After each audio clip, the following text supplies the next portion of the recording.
The storm damage in our region started well before noon today. First Alert 4's team is fanned out to find out who and what's been hit. Much of what's happened is very spread out. So we'll start with our own Shoshana Stahl, who's live near Hillsboro, where significant hail has fallen this afternoon. Shoshana. Yeah, David, so we're right off of Highway 21 near Cotter Creek, and just moments ago, Ameren crews were out here working on these power lines. Crews on the scene telling us about 1,000 people across Jefferson County without power. Now, you mentioned that damaging hail. Take a look at this video one Hillsboro family sent us earlier from their front porch. You can hear those very loud thumps as the hail hits the roof and the ground. That person we spoke to says it was the first time seeing baseball-sized hail, even putting it in the freezer to keep it as a souvenir from later. We were told that he was sent home from work early because of that inclement weather, then taking shelter in the basement while hearing Steve's weather report earlier this afternoon. That damaging hail then broke a windshield on his wife's car. Several other cars in his driveway have dents on the hood. That family we spoke to say all things considered, they're lucky, but never expected to see how large that hail was outside of their home.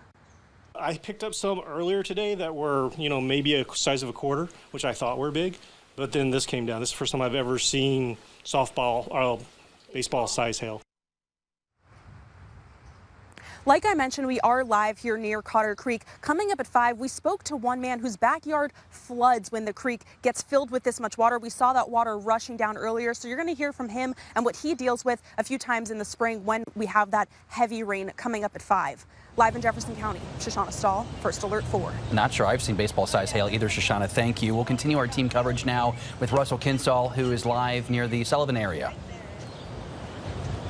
Yeah, I'm in Sullivan. I'm on Blair Street. Back there is Fisher Drive, and the low spot right in between this street where I am right now, that's where the water was. It has receded within just the last 30 minutes. At one point, though, it was 2.5 feet deep earlier this afternoon.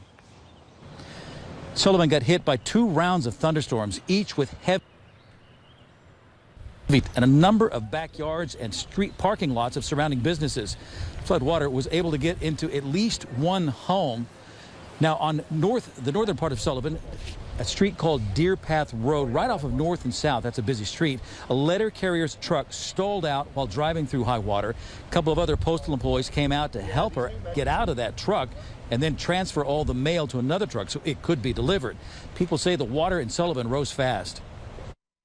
Within 30 minutes of the storm starting, just watched it just get worse and worse, and I don't know that I've ever seen it like this before. So the water may have receded, the flood water may have receded from the streets, but creeks and storm drains like this one still very full. The water is rushing down through this, so that means it just takes a little bit of rain with the next round of storms, and these streets could be flooded again. I'll tell you that. The people around here are watching the forecast very closely.